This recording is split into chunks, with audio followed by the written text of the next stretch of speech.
Gacha Game difficulty. Most gacha games have fairly simple concepts, but when we get into the endgame, the content can get a little bit difficult. But this also depends on what you would call difficult. Is the boss HP high? Do the enemies melt your HP? Is there some passive that can only be clearable with one specific unit? Difficulty comes in many forms in many gacha games. Today, I'm here to talk about the difference between a true difficulty and an artificial difficulty. Before we begin today's video, I just want to say a few things. First of all, this is the third installation of the Spice Week saga, when I choose hot topics to talk about them. Second of all, this series is 2 episodes from completion, and I just want to say thank you to whoever's returning from the first 2 episodes. Your dedication is deeply appreciated, whoever you may be. Anyways, enough stalling, let's get into it. Before we go over the differences in difficulty types, let's go over what these difficulty types are. Real difficulty refers to difficulty that's not forced and feels natural. Think of something like Elden Ring when you think of real difficulty. That game is made to be hard, and the only times you could complain is when it's about yourself. Or a bug, which every game has, a few, let's be honest. There's no random buffs or unreadable attack patterns. Skill will get you far if the difficulty is fair. Now, on the other hand, artificial difficulty refers to difficulty that is forced, that isn't natural. Artificial difficulty comes from games that force the player to do something, or buy something in most cases, in order to have a chance against the thing they're struggling to conquer. Artificial difficulty is usually not the player's fault, because the game company wants to sell the game.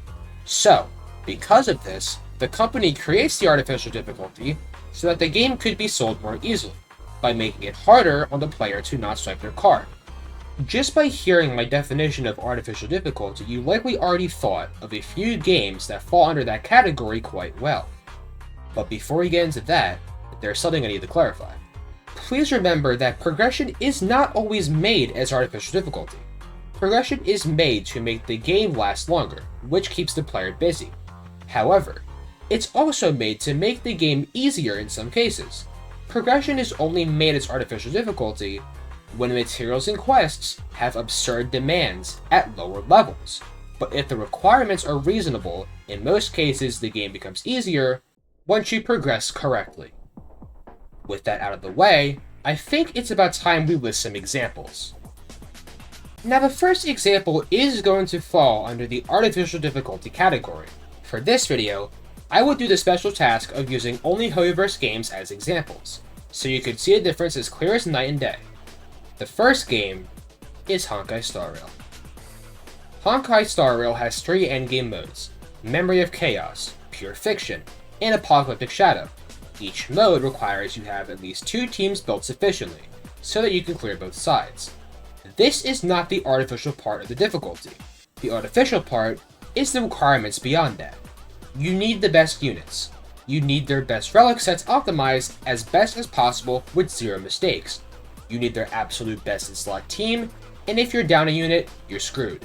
And most importantly, you cannot miss out on the new unit, otherwise the upcoming endgame refresh will be impossible to complete.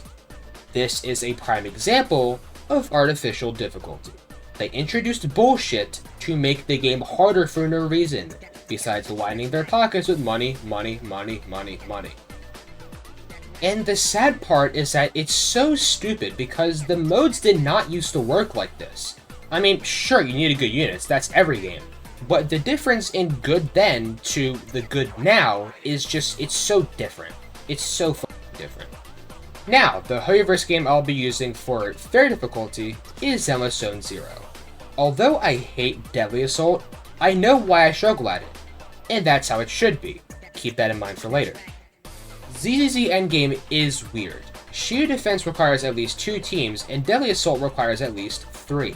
But despite that, this difficulty is not artificial, and here's why.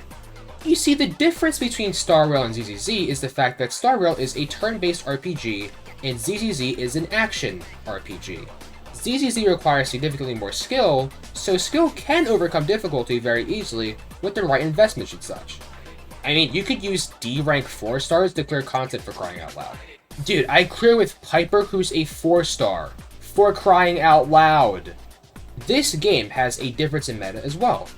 HSR has no power ceiling, but ZZZ does. The power ceiling in ZZZ, which is Hoshimi Miyabi, is used as a way to measure the power of featured units. For reference on what this means, the meta has been consistent since 1.4 when Miyabi came out. The tier list barely changed at all, especially for Miyabi's positioning. Now, let that sink in. With all this being said, recall what I said in the beginning. I know why I struggle. This is a prime example of real difficulty. Knowing that you are the one that needs to improve is the most important thing when playing a game like this, and since skill can improve your playing experience, the difficulty in this game is not forced, which means your skill will triumph if you nurture it. Anyways, now that we know the difference, I'll leave you guys with some closing thoughts. Artificial difficulty can be a huge pain in the ass, which is why I made this video. Gacha players are unaware of what this is, so I wanted to make this video as a way of helping people better understand these terms. With all this being said, that's about it for today's video. If you enjoyed, please be sure to like the video and subscribe for more Gacha Gaming content. We're on the road to reaching 500 subs, so subscribe to make that vision possible. Comment down below any feedback and what you want to see next, and be sure to check out my community tab for polls and updates for upcoming videos, and also my Discord for notifications on when I post or go live. Don't forget to also check out my Twitter. I shitpost, engage to my favorite creators, and yell at some dumbasses, so wow guys, that's insane. Be sure to check out my Twitter. I shitpost, engage to my favorite creators, and yell at some dumbasses, so check that out as well. There we go. And with that, I'm signing off for now. See ya.